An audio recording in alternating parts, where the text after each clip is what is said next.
നമസ്കാരം കൂട്ടുകാരെ. അനീഷ് മോഹൻ തമ്പിയുടെ നാട്ടുപക്ഷി പരിചയത്തിൽ ഇന്ന് നാം പരിചയപ്പെടുന്നത് തുന്നാരൻ അഥവാ കോമൺ ടെയിലർ ബേർഡ്. പല വിധത്തിലുള്ള കൂടുകൾ നിർമ്മിച്ച് നമ്മളെ അത്ഭുതപ്പെടുത്തുന്നവരാണ് പക്ഷികളിൽ പലരും. ഒരു പക്ഷി സാധാരണയായി മുട്ടയിടുന്ന സമയമാകുമ്പോഴാണ് സ്വന്തമായി കൂടുണ്ടാക്കുകയോ അന്യരുടെ കൂടുകളെ ആശ്രയിക്കുകയോ ചെയ്യുന്നത്. മരച്ചില്ലകളിൽ കൂടുണ്ടാക്കുന്നവർ, മരപ്പൊത്തുകളെ കൂടാക്കി മാറ്റുന്നവർ, മണ്ണിൽ കൂടുണ്ടാക്കുന്നവർ, പുഴയോരങ്ങളിൽ കൂടുണ്ടാക്കുന്നവർ, അന്യ പക്ഷികളുടെ കൂടുകൾ അപഹരിക്കുന്നവർ തുടങ്ങിയവരെല്ലാം പക്ഷിലോകത്തിലുണ്ട്. മേൽപ്പറഞ്ഞതെല്ലാം കൂടുനിർമ്മാണ സ്വഭാവത്തിന്റെ വ്യത്യസ്ത രീതികളാണ്. തികച്ചും വ്യത്യസ്തമായ ഒരു കൂടുണ്ടാക്കി മുട്ടയിട്ട് വംശവർധന നടത്തുന്ന ഒരു സാധാരണ പക്ഷി നമ്മുടെ ചുറ്റുവട്ടത്ത് കാണപ്പെടുന്നുണ്ട്. അവരാണ് തുന്നാരൻ അഥവാ കോമൺ ടെയിലർ ബേർഡ് എന്ന പക്ഷിവർഗം. തേൻകുരുവിയോളം വലുപ്പമുള്ള ഒരു ചെറിയ പക്ഷിയാണ് തുന്നാരൻ. ശരീരത്തിന്റെ മുകൾ ഭാഗം പച്ച കലർന്ന മഞ്ഞ നിറമാണ്. ചിറകുകളുടെയും വാലിന്റെയും കുറച്ചു ഭാഗത്തേക്ക് ഈ നിറം പടർന്നിട്ടുണ്ട്. ചിറകിന്റെ മറ്റു ഭാഗത്തിന് കടുത്ത തവിട്ടു നിറവും നെറ്റിയിൽ സിന്ദൂരമിട്ട പോലെ ഇളം ചുവപ്പു നിറവും കാണപ്പെടുന്നു. മാറിടവും ഉദരവും അടങ്ങുന്ന ശരീരത്തിന്റെ അടിഭാഗം വെളുപ്പാണ്. ട്വീ ട്വീ ട്വീ.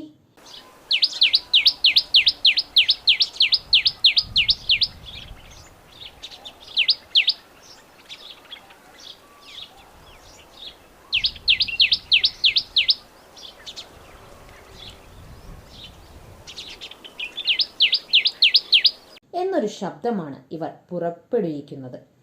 ഇങ്ങനെ ശബ്ദമുണ്ടാക്കുമ്പോൾ കഴുത്തിന്റെ ഇരുവശത്തും ഓരോ കറുത്ത പൊട്ടുകൾ തെളിഞ്ഞു വരാറുണ്ട്.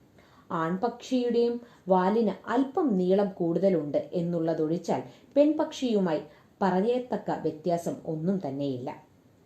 തുന്നാരൻ എന്ന പേര് ഈ പക്ഷിക്ക് വരാൻ കാരണം ഇവരുണ്ടാക്കുന്ന കൂടുകളുടെ പ്രത്യേകത കൊണ്ടാണ്. അധികം പൊക്കം വരാത്ത ചെടികളിലാണ് ഇവർ കൂട് നിർമ്മിക്കുന്നത്. മുട്ടയിടാറാകുമ്പോൾ ഇവർ അങ്ങനെയുള്ള ചെടികളെ സമീപിക്കും. നല്ല വീതിയുള്ള ഒരു ഇല കണ്ടെത്തിയാൽ അതിൻ്റെ ഒരു വശത്ത് ഒന്നിനു പിറകെ ഒന്നായി ധാരാളം സുഷിരങ്ങൾ തന്റെ കൊക്കുകൊണ്ട് ഉണ്ടാക്കുന്നു. അതുപോലെ തന്നെ ഇലയുടെ മറുവശത്തും ദ്വാരങ്ങളിടുന്നു. അതിനുശേഷമാണ് തുന്നൽ പ്രക്രിയ തുടങ്ങുന്നത്. ചിലന്തി വലയോ പരുത്തിയുടെ നാരോ ഇതിനായി ഈ പക്ഷികൾ ഉപയോഗിക്കുന്നു. ഇലയുടെ ഒരു വശത്തുള്ള ദ്വാരത്തിൽ കൂടി കയറ്റുന്ന നാര് മറ്റു വശത്തുള്ള സമാന്തരമായ ദ്വാരത്തിൽ കൂടെ ഇറക്കി ഉടക്കി വെക്കുന്നു. ക്രമേണ എല്ലാ ദ്വാരങ്ങളും ഇങ്ങനെ ബന്ധിക്കപ്പെടുമ്പോൾ ഇല ഒരു കപ്പിന്റെ രൂപത്തിലുള്ള കൂടായി മാറുന്നു. വലിയ ഇലകൾ ലഭ്യമാക്കാത്ത പക്ഷം അടുത്തടുത്തുള്ള ഇലകളെ ഇങ്ങനെ തുന്നി ചേർത്ത് കൂടാക്കി മാറ്റുന്നു. കൂടുണ്ടാക്കിയതിനു ശേഷം പഞ്ഞി, തുണി തുടങ്ങിയ മാർദ്ദവമുള്ള വസ്തുക്കൾ അകത്തു വെച്ചിട്ട് അതിൽ മുട്ടകൾ നിക്ഷേപിക്കുന്നു.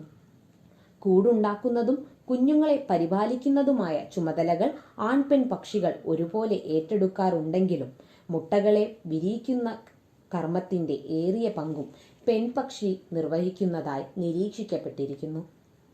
പുഴുക്കളും പ്രാണികളുമൊക്കെയാണ് തുന്നാരന്റെ പ്രധാന ഭക്ഷണം. പകൽ സമയത്ത് മരങ്ങളിൽ ഒറ്റയ്ക്കോ ജോഡികളായോ ഇര തേടുന്നു. ചില സന്ദർഭങ്ങളിൽ പൂന്തേനാവും അകത്താക്കാറുണ്ട്.